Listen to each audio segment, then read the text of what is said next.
bien en santé. Pour mordre dans la vie à pleines dents. Des experts, des astuces, complices de votre vitalité. Isabelle Huot. Merci d'être à l'écoute de ce balado. Vous êtes de plus en plus nombreux dans le top 30 des balados les plus écoutés au Canada. Merci de votre confiance. C'est populaire. Pourquoi? Entre autres, parce que je réponds à vos questions. Donc, j'ai reçu au fil de la saison une panoplie de questions. On a eu la canicule, il a fait très chaud, on sait qu'on doit boire davantage. Et à cette fin-là, j'ai reçu une question de Amélie. Bonjour Isabelle, j'espère que tu vas bien. Mon nom est Amélie. Aujourd'hui, j'aimerais connaître tes astuces pour boire plus d'eau. Merci. C'est pas facile. D'abord, les besoins en eau, là, on parle d'à peu près 2,2 litres pour la femme, 3 litres pour l'homme. C'est sûr que les besoins en eau vont varier selon l'activité physique, selon la température, selon l'humidité. Quand c'est très humide dehors, on a de la difficulté à transpirer adéquatement. Donc, c'est sûr que tout ça va influencer les besoins en eau de la journée. Mais si on se dit 2,2 litres pour la femme, ça va quand même bien. Ça inclut l'eau et ça inclut les autres boissons de type lait, des tisanes, par exemple, ou encore une boisson de soya, une boisson végétale. Tout ça va contribuer à l'hydratation. Alors, mes trucs pour Amélie. D'abord, il faut éviter ce type d'aromatiseur d'eau liquide. Là. Il y a des petits sachets comme ça qu'on met dans l'eau ou des petites gouttes comme celle-ci, très, très, très colorées.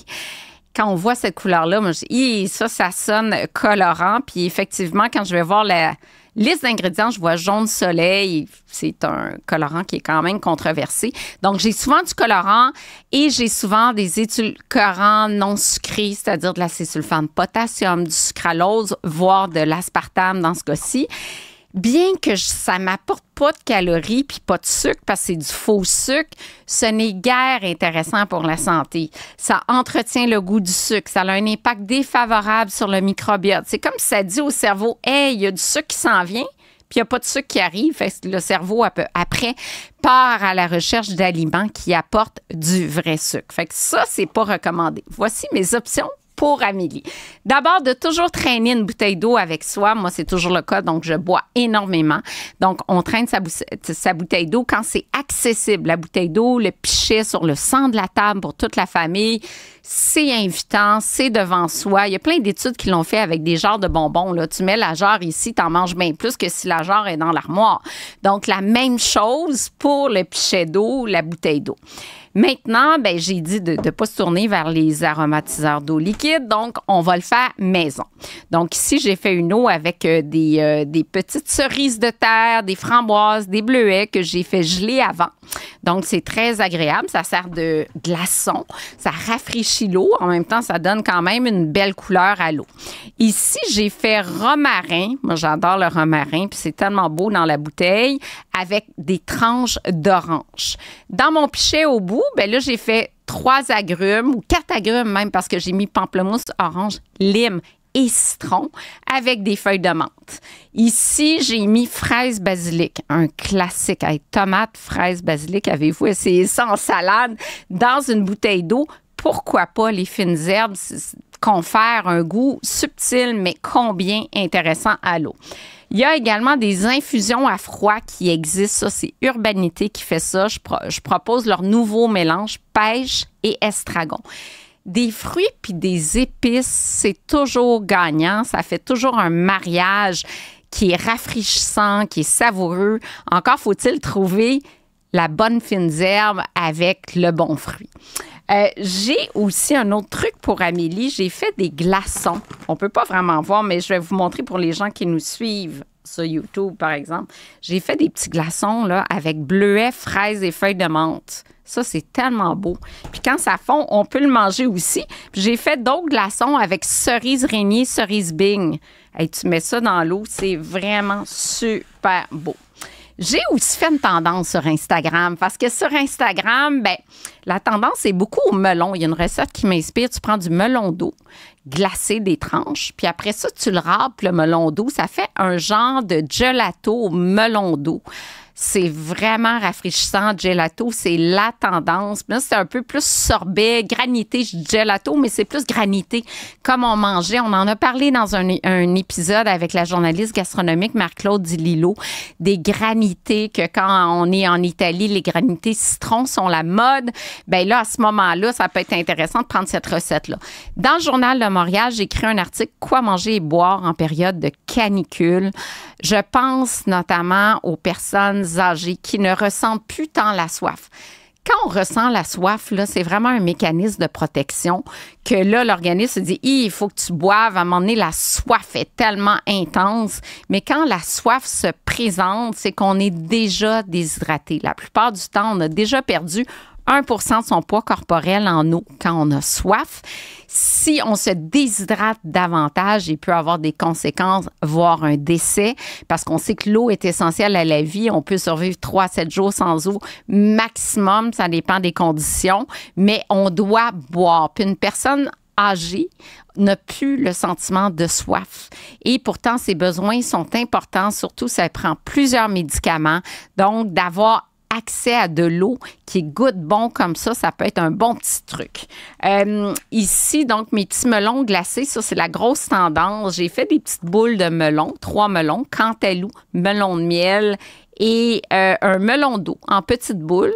C'est le temps des melons, donc c'est vraiment la fraîcheur. Mais là, on les congèle et ça sert de glaçon. Je peux vous dire que dans un pichet ou dans un verre, 3 couleurs comme ça, on peut rajouter des feuilles de menthe. C'est vraiment très, très beau.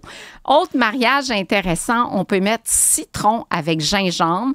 Pas besoin d'enlever la pelure du gingembre. Donc, le gingembre a des propriétés antinauséeuses, digestives.